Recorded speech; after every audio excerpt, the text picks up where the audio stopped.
Es un medio de comunicación que promueve el diálogo, la diversidad y la libertad de expresión en un marco crítico y respetuoso.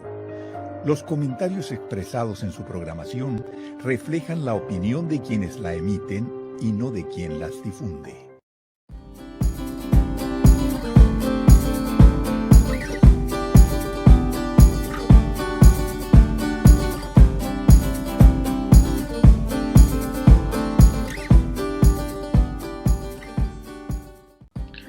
La Universidad de Sonora, a través de la Dirección de Vinculación y el Museo Regional, presenta una serie de entrevistas de municipios de Sonora en el marco del 11º Festival Universitario de Primavera 2021.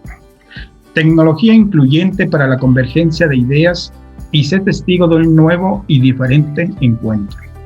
En esta ocasión, queremos resaltar lo positivo que ha dejado el COVID, que es el uso de las tecnologías y cómo éstas se han adaptado para que la vida pueda seguir su curso, tanto en actividades seglares y seculares, desde niños hasta abuelos.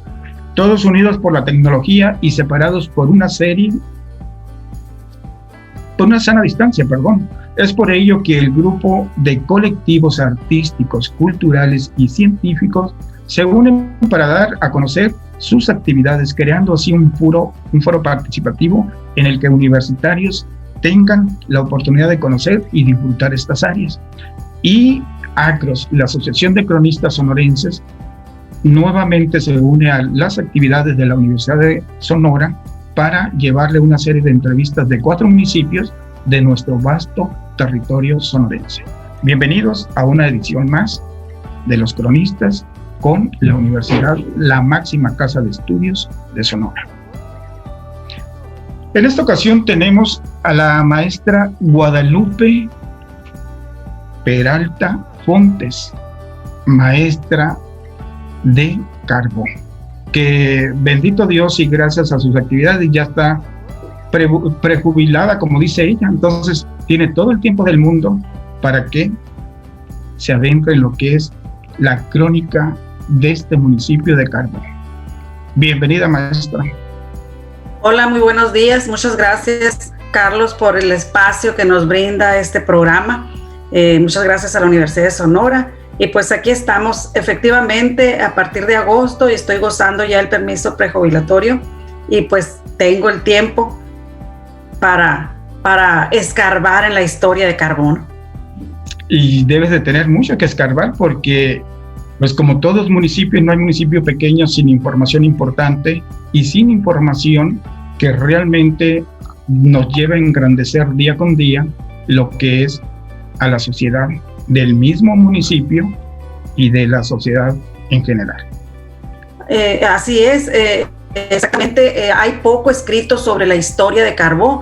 Son ideas vagas que se tienen, pero por escrito es muy poco. Podríamos decir que casi nada. Entonces, cada vez que voy a escribir sobre algún tema, tengo que andar buscando gente que tenga o que haya tenido experiencia, ya sea de vida o de alguna otra situación, pues para que me explique y me platique qué es lo que pasó, para poder relacionarlo con el presente, ¿no? Porque pues obviamente para poder entender siempre el presente de toda la sociedad, inclusive ese presente de las regiones pequeñas como es Carbón, se tiene que conocer la historia. Eso es muy importante y lo bueno es que las energías ahí están, las ganas ahí están y sobre todo aprovechar como lo están haciendo ahorita o lo está haciendo todo el mundo, esta gran oportunidad que son las tecnologías, de podernos enlazar, de podernos trabajar, que no sea el COVID un impedimento para estar escarbando dentro de cada uno de los domicilios o instituciones que nos pueden llevar a un buen puerto, ¿no? Entonces, pues es importante recalcar ahorita precisamente como parte de este festival de primavera, que es hecho por jóvenes, por parte de la Universidad de Sonora, y vamos a hablar precisamente, relacionar mucho nuestra charla con lo que viene siendo la juventud de Carbón, de sus comunidades y rancherías, para ver qué están haciendo, cómo les ha ido, y también queremos saber, Lupita, qué jóvenes destacaron en épocas pasadas y en qué situación. Pero antes que nada yo quiero preguntarte qué es la juventud desde tu perspectiva como maestra que has lidiado con muchos jóvenes a través de tus 30 años de docencia. Así es, gracias a Dios, y en esta vocación en la que elegí con todo el gusto del mundo, y yo creo que la volvería a elegir, es trabajar precisamente con niños, con jóvenes. En el caso mío, afortunadamente, de los 3 niveles aquí en Carbó, que es la primaria, secundaria y preparatoria. Algunos años estuve trabajando en la escuela preparatoria con los jóvenes que ahorita ya siguen siendo jóvenes, pero ya no tan jóvenes, vamos a decir. Me faltó solamente los niños de jardín, ¿verdad? Entonces, la juventud tiene muchas aristas, tiene muchos puntos de vista de parte de los adultos. Hay veces que se dice, no, que los jóvenes de ahora no tienen valores, no tienen principios, era mejor la juventud en nuestras épocas, dice mucha gente mayor. Pienso yo que realmente la juventud no es que sea mala hoy o que sea mejor antes, sino que son las circunstancias que les ha tocado vivir a los jóvenes, vamos a decir, en esa etapa de la vida de la persona tan importante para configurar su propia personalidad, elaborar un proyecto de vida y trabajar por alcanzarlo, ¿verdad? Entonces, la juventud realmente considero que es una especie de un cono. Yo me lo imagino así, en una especie de un cono en el que la parte más amplia del cono viene siendo la persona en esa edad de la juventud, ¿no? Y la parte más pequeña, la parte más pequeña viene siendo la persona, y la parte más amplia y todo lo que es el cono hasta llegar a la parte más amplia es toda esa interacción de personas que hubo desde el nacimiento hasta llegar a la edad joven, de las personas más cercanas, que serían los padres o las familias que criaron a esa persona, sería el medio donde se desenvolvió y el contexto también del lugar. Entonces, el decir los jóvenes de hoy eran mejor que los de ayer, pues yo creo que es producto de las circunstancias, ¿no?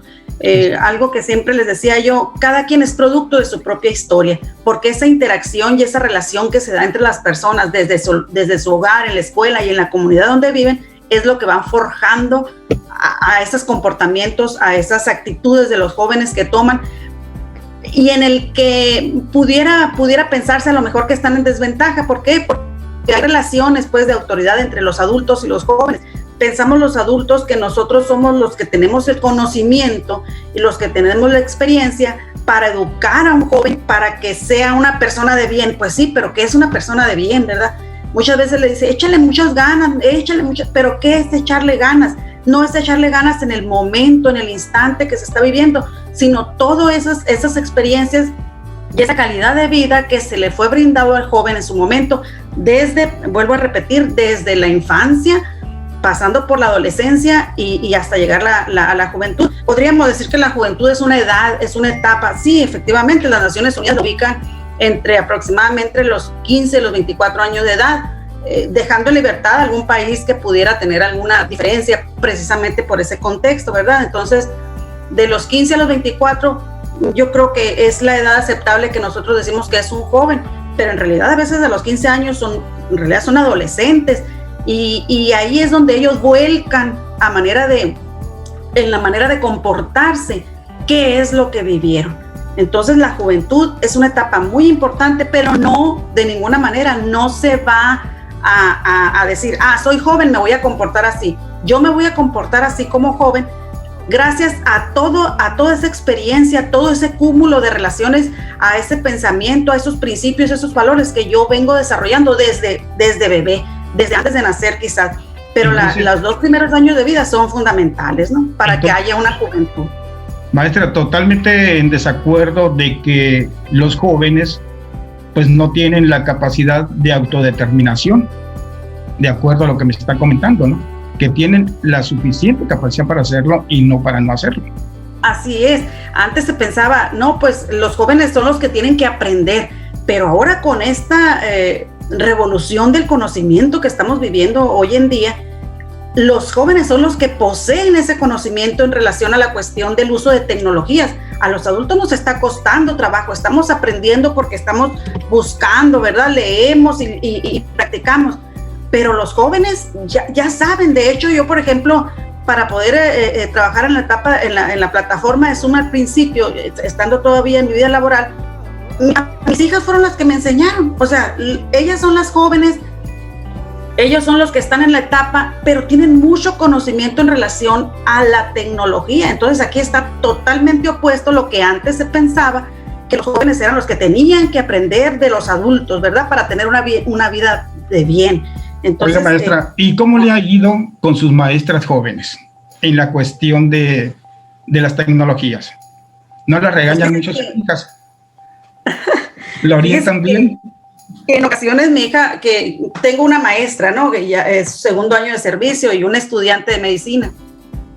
Y ellas están trabajando desde un principio con la cuestión de las tecnologías, pero lo hacen como pez en el agua. Ellas solas, si hay alguna dificultad, pues qué esperanza que me vayan a decir, mamá, ayúdame. En cambio, antes, por ejemplo, un joven que estaba haciendo un trabajo de la escuela le pedía apoyo a los papás realmente porque no entendían. Ahora no. Si ellas no entienden algo teórico, por ejemplo, pues navegan hasta que encuentren la explicación, y si la leen y no la entienden, buscan un tutorial para cualquier situación, no nada más para cosas de la escuela, sino para cosas prácticas de su vida diaria, incluso para una receta de cocina. Pues, o sea, antes, ¿qué hacíamos nosotros? Mamá, ¿cómo preparo esto?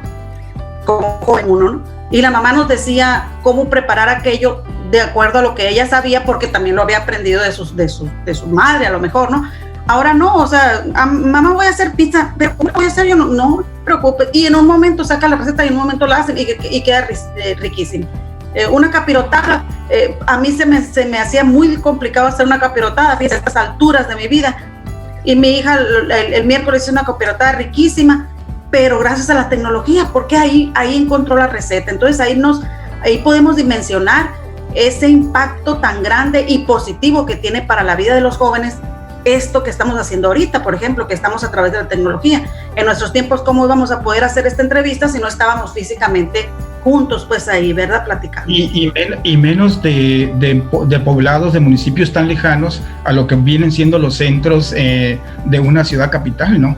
Entonces, como en el caso de Carbó, que no estamos tan lejos, pero sin embargo es un lugar, no es grande, pero estar enlazados de esta manera pues, es una gran ventaja, ¿no? Sí, hablando de Carbó, maestra, ¿dónde está ubicado? ¿Dónde lo ubicamos dentro del plano de Sonora? Carbó está ubicado pues a 68 kilómetros al norte de la ciudad de Hermosillo. A 68 kilómetros viniendo de sur a norte está el Oasis, que es una gasolinera. Ese es el entronque. A 7 kilómetros se encuentra al este, ¿no? A 7 kilómetros del kilómetro 68 se encuentra ubicada nuestra población. Es una población pequeña, según datos del último censo, tiene 4,946 habitantes como municipio, pero en realidad arroja que 4,483 personas vivimos en la localidad de Carbó. El resto se suma a la única comisaría que es Estación Poza, pero también a todos los campos agrícolas que se encuentran ubicados en nuestro municipio o ranchos, ¿verdad? Entonces, somos una población eminentemente agrícola y ganadera, más ganadera que agrícola, ¿no? Porque ahorita lo que más hay pues es uva en nuestro municipio. Entonces somos una población pequeña, pero afortunadamente pues tenemos ahorita esa ventaja de la comunicación, que se corta el internet muy seguido, sí, pero pues igual ahí vamos trabajando, ¿no? Lo mismo pasa en las grandes urbes del mundo, así que no se mortifique, maestra. Ajá. Estamos platicando con la maestra Guadalupe Peralta Fontes como cronista municipal de Carbó, dentro de lo que es el festejo del Festival de Primavera de la Universidad de Sonora a través de sus jóvenes. Bueno, ¿por qué Carbó? ¿Por qué se llama de esa manera? ¿Qué significa? ¿De dónde viene? ¿Qué nos puede contar sobre eso, maestra? Fíjese que la mayoría de los pueblos tiene su nombre o su nomenclatura, denominación, con raíces pues prehispánicas, ¿verdad? En donde ciertos grupos indígenas llamaron de determinada forma con un significado. a diferencia de ellos, Carbó es un apellido del general Guillermo Carbó, que pues por allá en los años en el siglo de 1850, 1840, 1880, tuvo una gran influencia en nuestro país porque fue muy amigo de Porfirio Díaz, del general Porfirio Díaz. Entonces el general Guillermo Carbó fue enviado a esta zona de Sonora, Sinaloa, y tuvo grandes hazañas. Fue un personaje poco conocido por los vamos a decir, en la historia de México, ¿verdad? Porque si yo no hubiera investigado desde pues hace tiempo quién fue el general Guillermo Carbó, pues no aparece, vamos a decir, en los libros que se manejan en educación primaria, en educación secundaria. Sin embargo, fue un personaje de mucha influencia en ese tiempo, tanto que él decía si un gobernador se quedaba o no, porque una importante hazaña que hizo fue destituir a un gobernador de apellido Mariscal en ese tiempo, y él tenía que dar, vamos a decir, cierta aprobación para que un gobernador tuviera, pues, llegara a ser gobernador, para que la persona llegara a ser gobernador. Entonces, gracias a él, es originario de Oaxaca, no fue originario de Sonora, fue enviado. Él participó en las guerras de Reforma, en todo lo que el general Porfirio Díaz en su tiempo, antes y durante su mandato, pues, ocupaba. Él siempre le fue, pues, una persona muy destacada y muy fiel. Entonces, en 1885 él fallece y como vamos a decir que la historia de nuestro municipio data de 1888, pues más o menos fue la fecha en el que este personaje pues fue el que hizo grandes hazañas. Y Carbó se origina porque en ese tiempo, de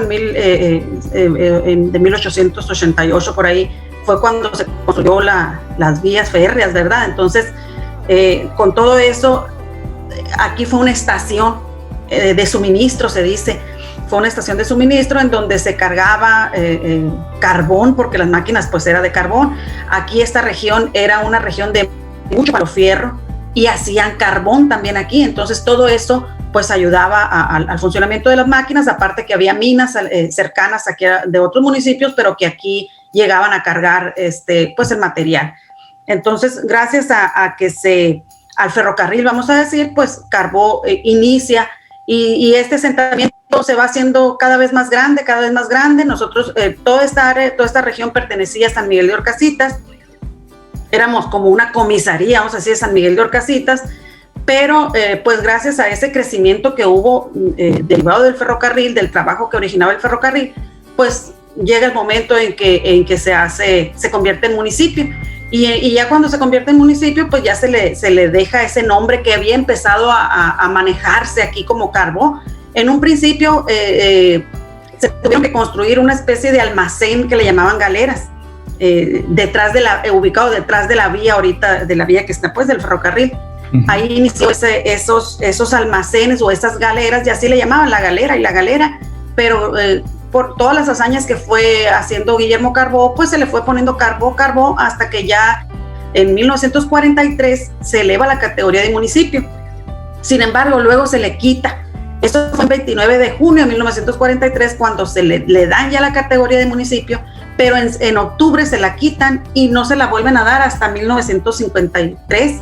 En diciembre se aprueba y en enero, el 14 de enero, ya pues adquiere ya la categoría ya realmente, vamos a decir, la categoría municipio. Y la oficialidad como Carbó con el nombre ya del general.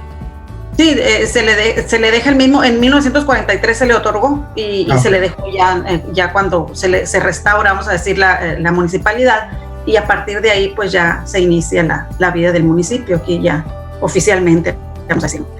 Pues qué interesante es irnos adentrando un poco en lo que viene siendo la historia de Carbó, ¿no? Y cómo tanto personaje que existe en el México, que muchos pues no han sido valorados en sus verdaderas dimensiones.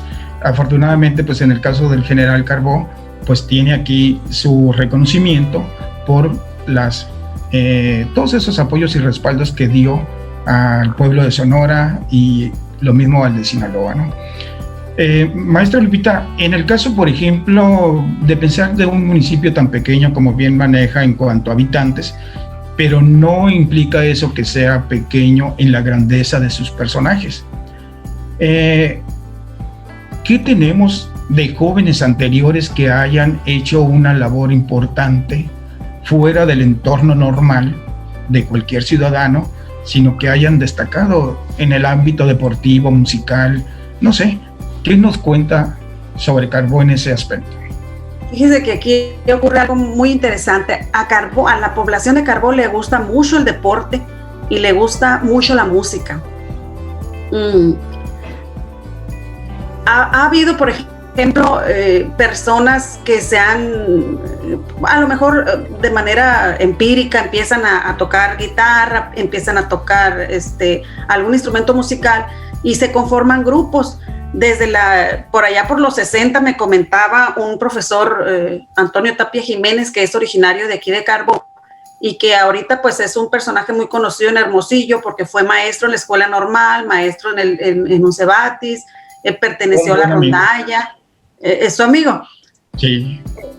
Ahorita me comenta, pues estuvo, todavía no sé si todavía está en la orquesta de los hermanos Otón, ha escrito 2 libros, uno dedicado a Carbó y está escribiendo otro también dedicado a Carbó porque aquí él pasó su juventud y su niñez y su juventud, ¿verdad? Entonces salió, en ese tiempo nada más la máxima escuela era la escuela secundaria y se fue a estudiar a Hermosillo después de la secundaria, entonces ahorita, pues que también ya tiene el tiempo para escribir qué es lo que le gusta, pues está escudriñando en su mente y en lo que él, y en las fuentes escritas. Así es, de las fuentes escritas.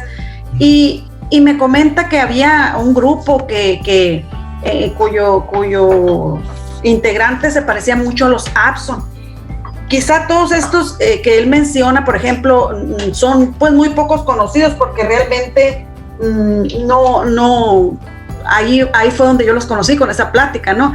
Se llamaban los Sharks, que estuvo integrado por algunos personas de aquí, ¿no? También ha habido otros grupos musicales. Después de eso, mucho más adelante, un grupo musical que se llamaba El Sacrificio, que después se evolucionó y se llamó La Bendición, que ahorita pues todos los habitantes de Carbó y fuera también de aquí de Carbó conocemos también, por ejemplo, ya después que se desintegró tras la muerte de algunos integrantes, uno de ellos le decían el Chanegas, muy conocido y muy querido por toda la población. Pues disminuyó el número de integrantes, pero no esa afición de otro de los integrantes, Licho Show, otro grupo Unicornio, integrado por muy jovencitos de por allá de los 80s, integró el grupo Unicornio, que después evolucionó al Sol y Do, que actualmente también está integrado casi por los mismos muchachos, que ya no son tan muchachos, pero que a la gente le encanta, le gusta la música. Hay muchos jóvenes ahorita, siguen siendo jóvenes de corazón. Sí, hay muchos jóvenes ahorita que tocan y los contratan y les encanta todo eso, ¿no? Pero realmente así en la música pues no ha habido así una persona que destaque grandemente. Que son hijos de originarios de aquí de Carbó, sí, por ejemplo, Jessica Miranda, que fue y participó en el festival de música hace como 3 años, se me fue el nombre del, que buscan talentos pues a nivel nacional, y quedó en segundo lugar, o sea, pero ella pues no pasó su niñez viviendo aquí, pero sí acudiendo con los abuelos, ¿no? Ajá. Y eso por un lado. En el ámbito que me dices que es muy aficionada la gente de Carbó al deporte, digamos al béisbol. Los muchachos desde niños practican béisbol. Desafortunadamente pues no ha habido muchos que trasciendan, ¿verdad?, a grandes ligas por el factor económico o porque al crecer dedican su tiempo para otras cuestiones. Pero por allá por los 60 me comentaba también el maestro Tapia que había un chamaco, ¿no?, que era amigo de él, de apellido Carranza, se llama Jesús Alberto el Pelón, le decían, el Pelón Carranza, que fue a concursar a nivel nacional y ganó, dice, el primer premio. Él venía siendo corredor. Sí, corredor. Fue campeón nacional en 100 y 200 metros planos y le llamaban el Venadito de Sonora porque era muy ágil, pues entonces, y pues rompió récord en esas disciplinas. Pero hay uno que ha destacado y ha trascendido los límites no solo del municipio, del estado, de la nación, sino también del país, que se le ha hecho muchos homenajes, pero quizá no es tan conocido, pero fue un gran personaje, que es Claudio Solano. Claudio Solano, a pesar de no haber nacido aquí en el municipio, porque él es originario de Hermosillo, él empezó a venir a la edad joven, entre los 15, pasado los 15, a jugar béisbol, porque aquí había mucho pelotero, ¿no? Entonces, él empezó a jugar aquí béisbol gracias a esa facilidad que le daba el tren, porque iban y venían en tren, ¿verdad? Como medio de transporte, era el medio de transporte más importante. Entonces, ellos venían y jugaban aquí béisbol. Obviamente no había aquí, estamos hablando por allá de 1944 aproximadamente. Hay que recordar que un año antes le habían otorgado la categoría de municipio, o sea, estaba una población incipiente, vamos a decir, aquí en nuestro municipio, pasadito de los 2,000 habitantes tenía Carbó en ese tiempo. Entonces, él venía junto con otros a lo mejor, pero él se fue integrando mucho al equipo de los Rancheritos de Carbó, así se llamaba en ese tiempo el equipo de béisbol, primer equipo de béisbol que hubo en nuestro municipio. Pero pues gracias a la intervención de algunas personas que vivían en ese tiempo aquí, principalmente el señor don Vicente junto con otros que jugaban pues en ese tiempo, se integraron por primera vez a una liga de béisbol en el que participaba Hermosillo, Carbó, Empalme y Guaymas, me parece. Guaymas también. 4 Guaymas, ¿no? Entonces, ellos en el primer juego le ganaron Hermosillo a los queliteros de Hermosillo, era el equipo contrario pues que tenía. Entonces ellos ganaron, casualmente, o porque él lo decidió así, Claudio Solano jugaba no con los de Hermosillo, jugaba con el equipo de Carbó. Entonces la población de ese tiempo lo adoraba pues a Claudio Solano, porque él era integrante de su equipo, y la gente pues buscaba la manera de escuchar los que podían, porque en ese tiempo no había aquí luz eléctrica y tenían radios de pilas, entonces escuchaban las narraciones del béisbol. Los que tenían la manera iban, ¿no? Se iban en el tren a ver el béisbol allá. Entonces, cuando ellos jugaban aquí en una playa, que una playita, así le decían, que ahorita es un conjunto habitacional y se llama precisamente Las Playitas, no había ni en qué sentarse, y dice que la gente llegaba con su propia silla y pues no había manera de cobrar para ayudarse. Entonces, había un grupo de señoritas que pasaban un sombrero entre los asistentes, y dentro de ese grupo de señoritas había una que le pareció a él pues muy guapa, la señora Emma Estrella, con la que después se casó aquí en el Club Social de Carbó, que así se le denominaba a ese espacio de fiestas que ahorita ya desafortunadamente pues no lo tenemos y está convertido en una tienda, vamos a decir. Entonces se casó con ella y tuvo sus hijos, aquí vivió en una calle conocida aquí en Carbó. Y pues ya cuando sus hijos salieron de la secundaria, ellos se fueron a Hermosillo.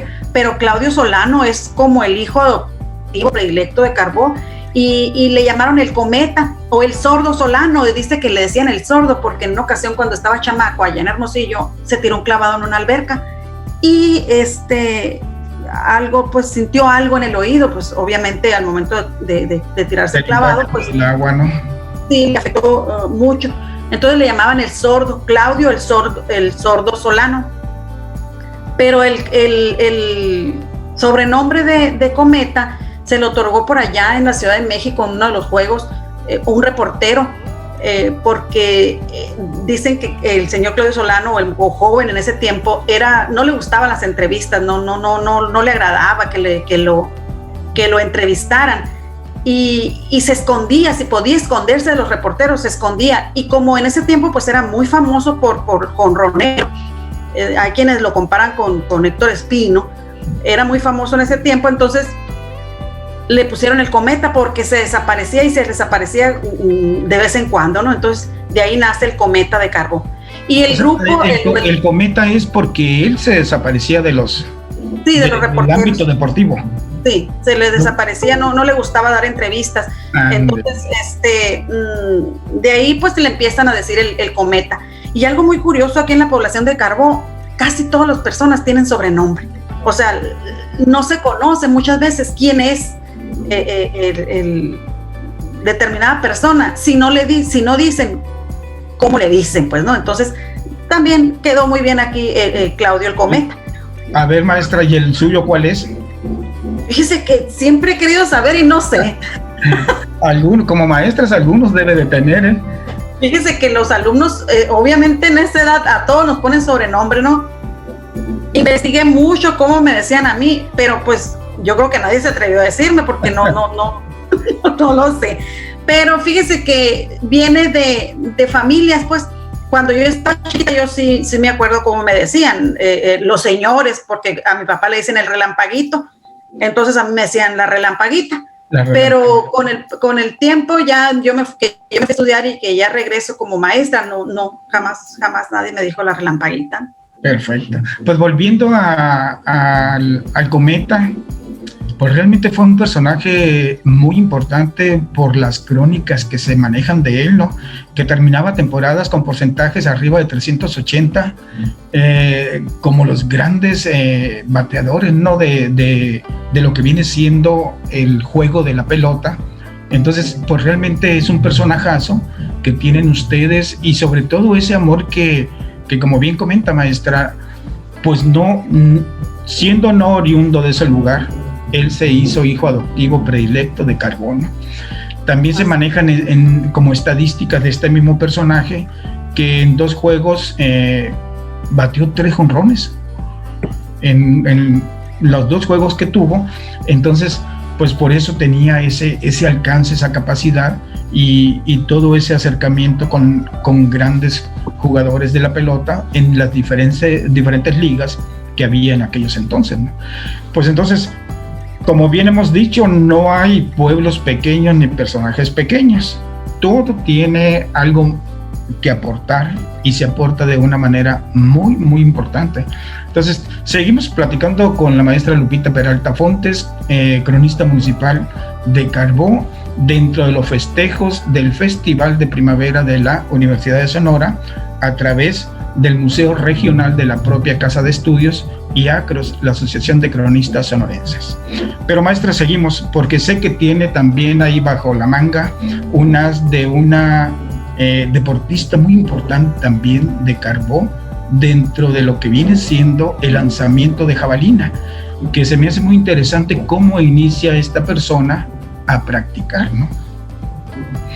Sí, fíjese que en la cuestión del lanzamiento de jabalina y de las carreras, vamos a decir, hay mucho talento, y aquí hay una joven, vive en Hermosillo, sus padres son de aquí, ella vivió aquí y de toda su niñez, su juventud, salió cuando tuvo que pues, continuar sus estudios, ¿no? Nereida Ríos, ella animada y entrenada de un inicio con su profesor, el profesor Leobardo Méndez Palma, que aún es el maestro de educación física aquí, pues le vio pues el talento que ella tenía y le entrenó, y participó a nivel municipal, a nivel estatal, a nivel nacional, hasta llegar a un internacional, ¿no? Comenta con mucho orgullo el profesor Leobardo Méndez que Nereida Ríos se trajo el oro, la medalla de oro de un centroamericano en Islas Caimán, Venezuela, en 1997.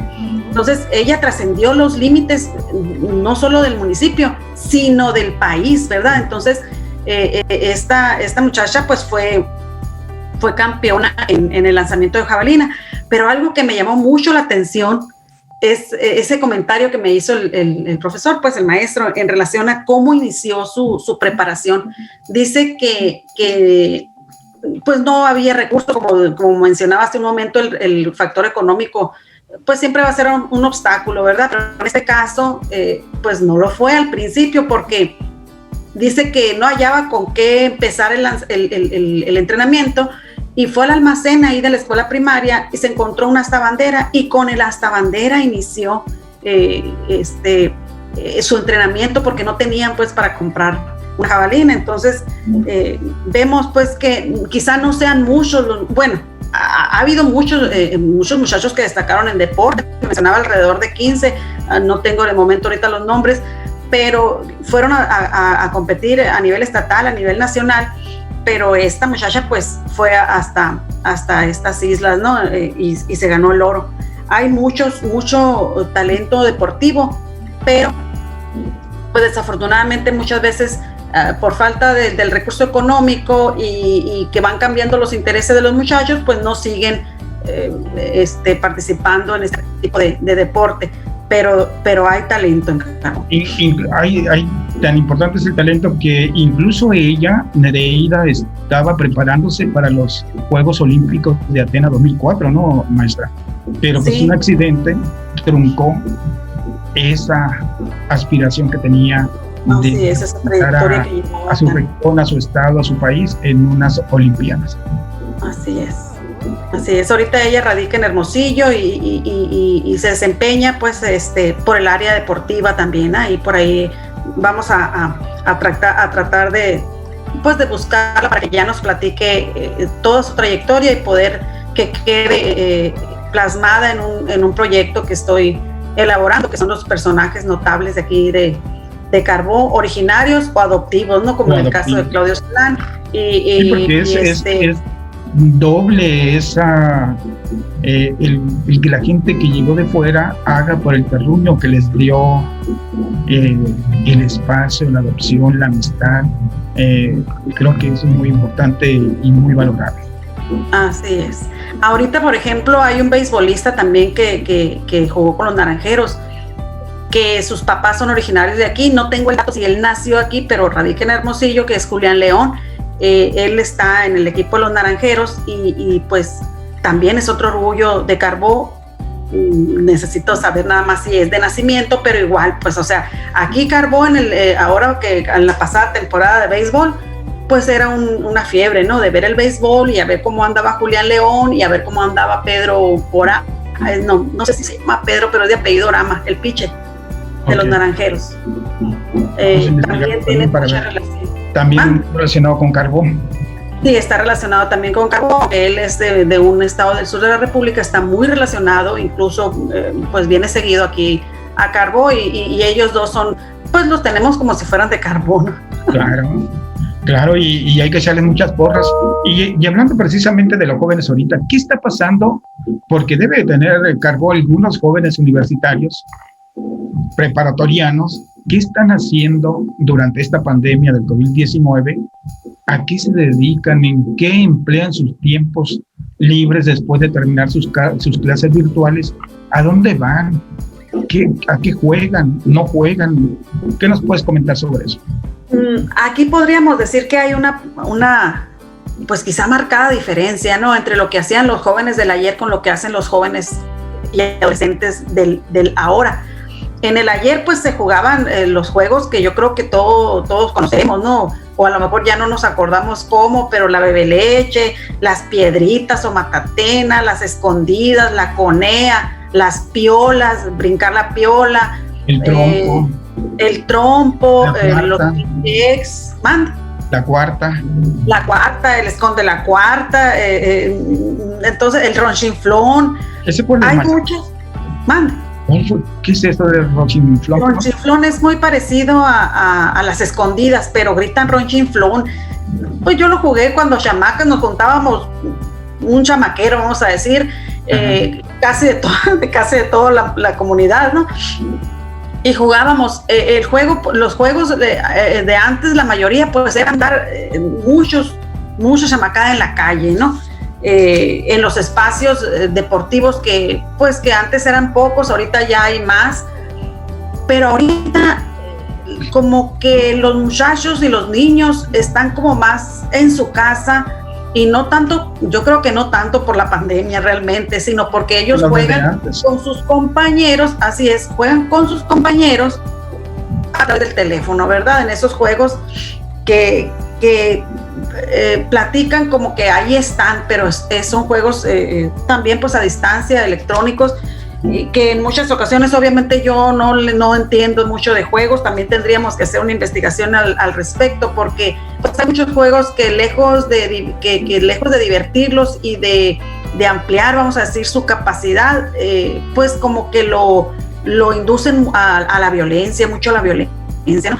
Tenemos ya casi, vamos a tener un año en este confinamiento, en donde los muchachos ya no se ven en las escuelas, que era donde ellos descargaban sus energías y querían jugar y correr y practicar este deporte, muchas cosas, y muchas cosas, menos lo académico, vamos a decir, lo teórico, ¿no? Entonces, ahorita la mayoría de la muchachada pues está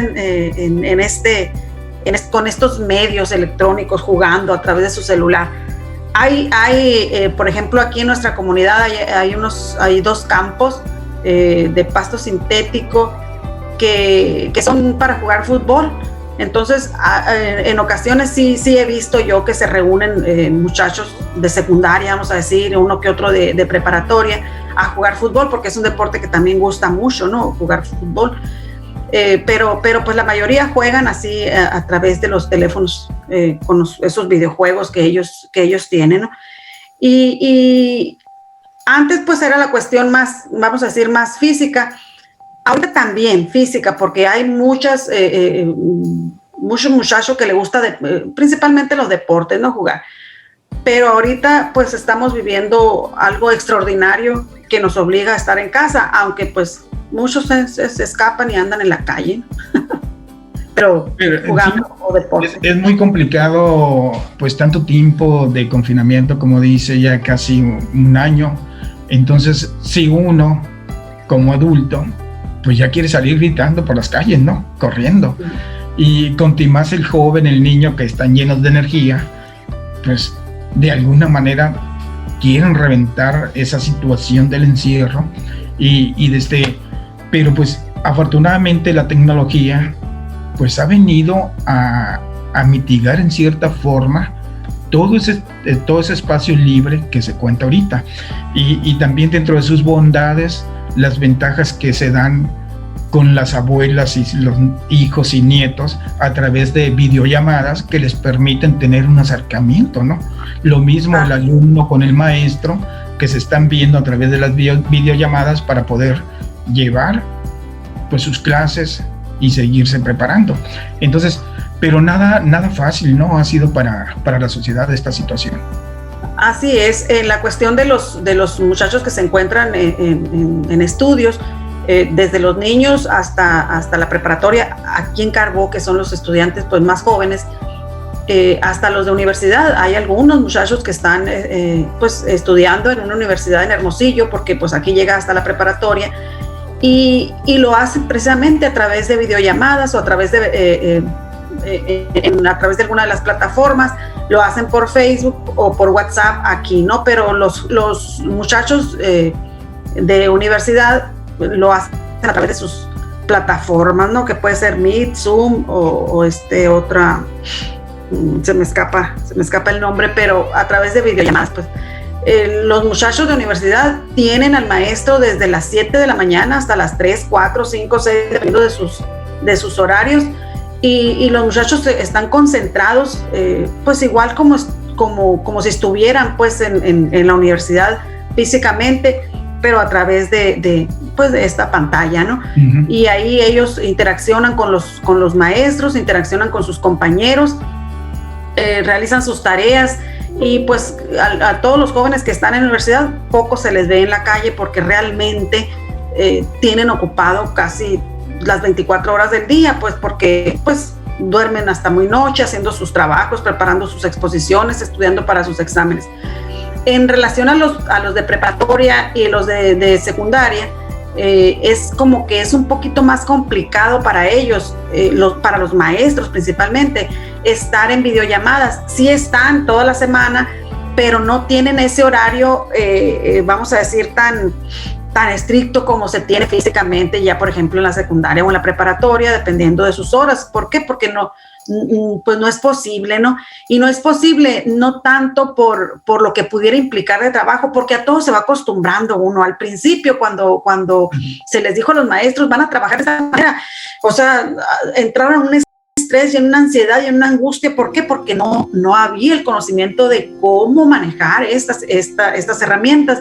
Ahorita ya están más relajados, ya les dicen, van a hacer una videollamada con sus alumnos para explicar ese tema, y sí lo hacen ya mucho mejor. Pero aquí el detalle, pues, es que no todos tienen la facilidad de tener un equipo de cómputo. Son muy pocos los muchachos, hablando ya de secundaria, de preparatoria, que tienen una computadora y que pueden estar como estamos ahorita nosotros, ¿verdad? Tienen teléfonos, sí, pero el detalle es que no tienen la conexión de internet en su casa y lo hacen a través de pagar datos, y los comentarios de las mamás es que pues hay que estarle poniendo de 100 pesos seguido, y en la secundaria pues por ese motivo no se pueden dar las clases, vamos a decir, más apegado a lo que es el horario de clases de un alumno en secundaria, ¿verdad? Físicamente. Pero sí, pues volvemos a la cuestión del factor económico. Sí ha habido muchas estrategias que han implementado los maestros para poder estar cercanos a sus alumnos, y sí se ha logrado, pero no en el porcentaje deseado, ¿verdad? Y hay muchos factores, pues uno es la cuestión de que no hay ese equipo, no hay ese internet en casa. Se han hecho esfuerzos para poner internet para que abarque para gran parte del municipio, pero pues todo eso es complicado.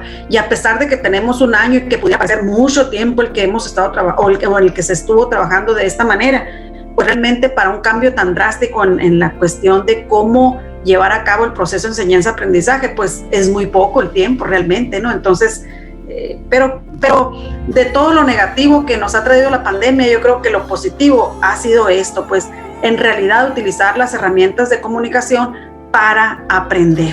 ¿Por qué? O para llevar a cabo ese proceso de aprendizaje, ¿verdad? Porque antes era el salón, el pizarrón, el libro y tu banco, y vas a hacer esto que te estoy diciendo, haz un resumen. Ahora es a través de las tecnologías, ¿no? Entonces, esto es positivo. Una convivencia totalmente diferente, donde nosotros como generación no pensábamos que íbamos a vivirla, ¿no? Entonces, como maestra, ya se visualizó si le hubiera tocado esa etapa de cómo le iría. Sí, de hecho, pues como toda esta etapa inició en marzo, yo estuve pues de marzo a agosto, y sí, pues, o sea, me tocó llevar a cabo las reuniones de consejo técnico con los maestros a través de esta plataforma. Me tocó la comunicación con algún padre de familia o con un alumno. Para las personas, para los maestros que estamos aquí viviendo, que aquí tenemos nuestro domicilio, que es el suyo, pues es un poquito más quizá un poquito más fluido, porque por ahí nos los encontramos en la calle, en el mandado, ¿verdad? Principalmente en la tienda, pero sí me tocó, y doy gracias a Dios de que me haya tocado, porque pues no fue muy grande el aprendizaje que obtuve para utilizar este tipo de herramientas, pero creo que en el fondo me hubiera podido no haber haber estado en esta forma pues de trabajo. Entonces pues yo creo que dentro de todo lo malo hay que rescatar esto positivo, o mejor dicho, hay que rescatar esto y pues trasladarlo a plano positivo. Obviamente es muy complicado para un maestro, sí es muy complicado, y es muy complicado para un alumno, y es muy complicado para los padres de familia, pero poco a poco se va mejorando, cada día se va mejorando y principalmente se va perdiendo el miedo, porque al principio como que daba cierto temor, ¿verdad? De estar hablando, al principio yo me sentía incómoda de estar hablando, ¿con quién hablo? Pues, ¿verdad? Entonces, porque estamos impuestos a tener físicamente la persona cercana a uno, pues, pero yo creo que poco a poco es como se van dando este cambio, ¿verdad? Y en educación, pues, a la situación. Y así como se vino primero la revolución industrial, vamos a decir, y hubo ese cambio tan drástico en aquella época, pues así ahora está esta revolución digital, y que fue un cambio también muy drástico en nuestra época, porque fue de un día para otro. Como que no tuvimos esa preparación previa, pues fue de un día para otro. Yo recuerdo que el 13 de marzo, me parece, tuvimos el consejo técnico en la secundaria, y salimos ahí, pues nos daba el mensaje el secretario de Educación y nos hablaba sobre los riesgos de la pandemia que pudiera llegar a nuestro país, que ya había un caso, que había que prepararnos. Y resulta que, bueno, el lunes era día inhábil por la cuestión de, no recuerdo, de Benito Juárez, de natalicio de Benito Juárez, no recuerdo exactamente, pero fue un día inhábil. Y resulta que de ahí ya recibimos la notificación de que los alumnos no se presentaban el martes. Fuimos los maestros, nos sentíamos asustados porque ya había un caso en el estado y que nos íbamos a contagiar. Entonces fue angustiante realmente, ¿no? Entonces regresamos, nos fuimos a nuestras casas, regresamos el miércoles y ya nos dijeron, pues las personas mayores de 60 años váyanse porque se van a contagiar. O sea, fue muy drástico.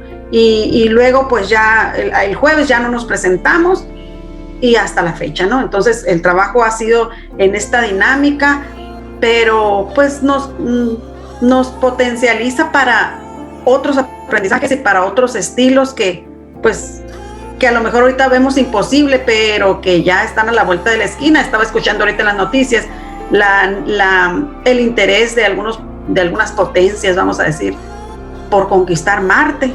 Entonces, pues, creo que todo esto va a ir dando pasos agigantados, ¿no? De la tecnología. Seguimos platicando con la maestra Lupita Peralta Fontes. Ella es la cronista municipal de Carbó, dentro del 11º Festival Universitario de Primavera, donde la tecnología incluyente para la convergencia de ideas y sé testigo de un nuevo y diferente encuentro. Antes de que nos podamos ir, porque ya sabe que el tiempo, aunque no estemos en la televisión, pero también en estos sistemas, el tiempo nos corretea. ¿Qué pasó con las pitayas? Las pitayas. Esas suculentas pitayas de carbón. Ahorita es un fruto que nos distingue, ¿verdad? En el estado y fuera del estado, incluso fuera del país. Las pitayas de carbón son las mejores. Hay pitayas en otras regiones, sí las hay, ¿verdad? Pero las pitayas de carbón son las mejores, las más ricas. Y las del Rancho del Sapo también. También. Yo creo que vamos a tener que hacer una comparación en alguna demostración, ya que esto se reinicie. Okay. Comentaba yo con el secretario que si en esta ocasión iba a haber festival, el Festival de la Pitaya o la Feria de la Pitaya que se había venido haciendo pues ininterrumpidamente en los meses de finales de junio, principios de julio, para ganarle a las lluvias, ¿no? Porque luego llegan las lluvias y pues ya no. Y aparte que ya no se puede hacer tampoco la feria porque pues es en la plaza, no hay un techo que cubra de la lluvia, porque en esos días pues son las épocas de las aguas, ¿no? Que dicho sea de paso, este año no llovió. Yo creo que la pandemia también hasta eso mandó al confinamiento la cuestión de las lluvias, ¿no? Porque en la época de aguas, que es cuando en los meses de junio, julio, agosto, septiembre, no llovió, no fue significativo, ¿no? Lo que llovió. Entonces comentaba con el secretario, le decía acerca de qué se va a hacer ahora en la cuestión de la pitaya, porque el año pasado obviamente pues quedó suspendido. En octubre, que son las fechas tradicionales de Carbó, que es la Caravana del Recuerdo, también quedó suspendido. Y le comentaba yo que si no, pues que no van a hacer alguna especie de festival de esta manera, como se está haciendo aquí precisamente en este Festival de Primavera de la Universidad. Y me comenta que todavía no sabe, ¿no?, qué va a pasar. Entonces, pues esta Feria de la Pitaya nació, fíjese, a raíz de que uno de los grupos musicales, el Unicornio que le mencionaba ahorita, hiciera su fiesta en agosto. Ellos le tocaban, vamos a decir, gratis al ayuntamiento por alguna razón, por algún evento, y en pago a ello, o en retribución a ello, el ayuntamiento le otorgaba un sábado en agosto para que ellos hicieran una fiesta, pues un baile, y cobraran, ¿no? Uh-huh. Eso me pasó a decirles, antes era eminentemente el pueblo de baile, pues cada sábado había un baile y se hacía en la plaza, y ahí acudían pues los jóvenes a bailar. Era la diversión, la máxima diversión. Vestidos, estrenaban botas, sombreros. Así es, ajá. Entonces, de unos años para acá, quizá unos 20 años para acá, como que se fue perdiendo eso, y solamente hay bailes en los sábados que se celebra algo, ¿no? Ya no todos los sábados como antes. Entonces, ese sábado, en esos años todavía había pues muy seguido, cada sábado, y ellos empezaron el baile de la pitaya, así le pusieron el baile de la pitaya, porque pues era lo más cercano a la temporada de la colecta de pitayas. Mucha gente se dedica a recolectar pitayas, van y las venden a la ciudad de Hermosillo. A las 3 de la mañana se levantan los hombres, los hombres van y las recolectan, y las esposas van y las venden o las hijas van y las venden a la ciudad de Hermosillo. De aquí pues se van como pueden a Hermosillo, ¿no? En camión o de raite generalmente. Y la verdad que muy sabrosas, es cierto, maestra, porque ahí hemos tenido las reuniones regionales de ACROS, de la Asociación de Cronistas Sonorenses, en Carbó, y con unas pitayas suculentas, lo que sea cada quien. Así es, quedó instituido por allá en una administración de Natanael Córdoba, me parece, de que aquí hicieran una reunión cada año, ¿verdad? Una reunión regional que se hiciera por parte de la asociación, y coincidía siempre con la feria de la pitaya el día viernes, ¿verdad? En donde ya así iniciaba, vamos a decir, porque toda la semana se hace una semana cultural que inicia desde el lunes, martes, miércoles, jueves, y el viernes es la demostración gastronómica, en donde las amas de casa y todo el que le guste la cocina puede llevar un platillo hecho a base de pitaya. Dan un premio al primer lugar, y también dan un premio al que lleve la pitaya más grande. Entonces, en ese tiempo, en esa semana, los hombres se esfuerzan por buscar la pitaya más grande, porque pues hay un premio para el que la lleve, y la pesan, tienen ahí una balanza, y la más grande y la que pesa más, ¿verdad? Entonces, ¿cuánto ha pesado la más grande? ¿Recuerda, tiene el dato por ahí? No lo tengo el dato, pero... Lo vamos a dejar de tarea para la próxima entrevista. Sí, voy a investigar a ver si tengo por ahí anotado. Pero ya le dije pues, tarea.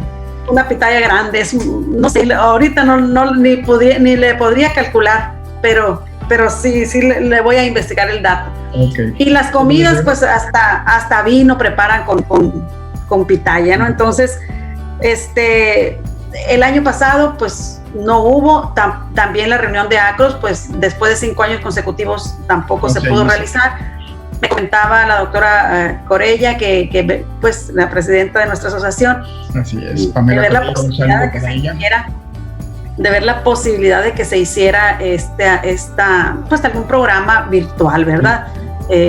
Con los cronistas, con todos nuestros compañeros, y pues vamos a ver si es posible, ¿no? A ver qué dicen nuestras autoridades, porque pues en este contexto ahorita, tanto de pandemia como electoral, pues van a influir algunas situaciones, no sé todavía si se puede llevar a cabo.